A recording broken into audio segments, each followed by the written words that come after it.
HarperCollins presents Soft Core, written by Brittany Newell, read by Lakin. To all the sweet piggies.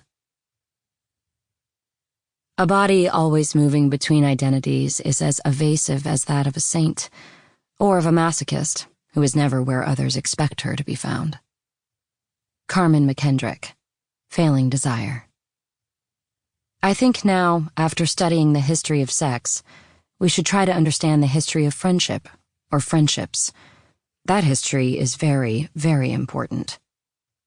Michel Foucault. Simon Says. Chapter 1. I had been stripping for 3 weeks before I met Simon. A lot had happened in those 3 weeks. I changed my stage name, from Daisy to Baby, lost a $100 bill in the bathroom, developed ketchup-hued bruises on my ass cheeks and thighs, got locked out of the Victorian I shared with my ex-boyfriend, Dino. "Ruth!" Dino shouted, coming to the door. "Is that you?" "No," I shouted back. "It's Baby." My arms hurt from carrying my 3 pairs of shoes. "I don't know a baby," he sighed, but I could hear him fiddling with the locks. Finally, he let me in, and I collapsed on the couch, his dog swirling around us. Dino eyed me. "Good night or bad?" I dropped my bag to the floor, and money spilled out, along with balled-up burger wrappers and wrecked lipsticks. "It's relative," I said, burrowing into the couch. Dino was on his way out. He was a ketamine dealer who worked even weirder hours than me. We'd broken up at the start of the summer, and now it was fall. "You smell like a Vegas casino," he said. "Try to get some sleep, love." He wasn't wrong. Ever since I'd started dancing, I couldn't shake the smell of the club from my hair. The other girls didn't seem to have this problem. They drifted around in clouds of patchouli and Victoria's Secret love spell, edged with tequila and jojoba oil. I, on the other hand, reeked of cigarettes, hotel sheets, cramped male sweat.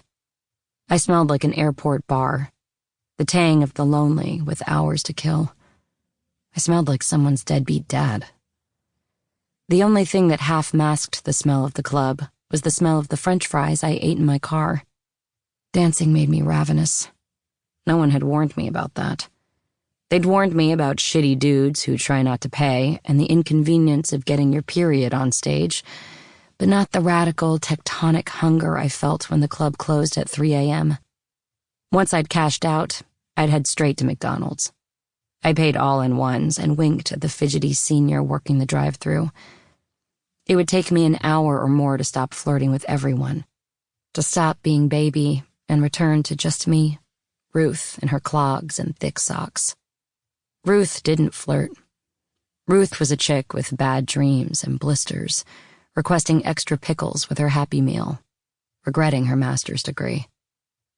I would eat until my tummy hurt, then drive straight home, urgent as a man whose wife was giving birth. That's how I thought of myself, swerving past cars as the sky turned to grapefruit. I gotta be there. Get out of my way.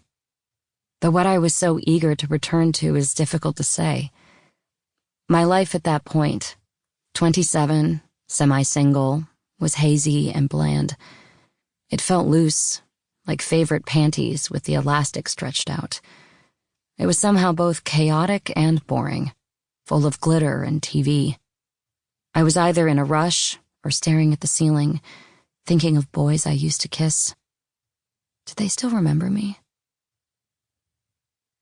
The night I met Simon was a slow one. There were 11 girls on. Nikki and Gemini were the only dancers to break $300, while the rest of us wiggled to Drake for fistfuls of ones. My soul dance that night had been with a coked-up ex-Mormon who confessed in a whisper to being bisexual. "Have you ever been with a man?" I asked, playing with my hair. He looked alarmed. "Of course not." Making my rounds in the club, I resisted the urge to dislodge my wedgie. At work, I often felt like a fish in a giant aquarium, floating from the stage to the bar and back again. Sample complete. Ready to continue?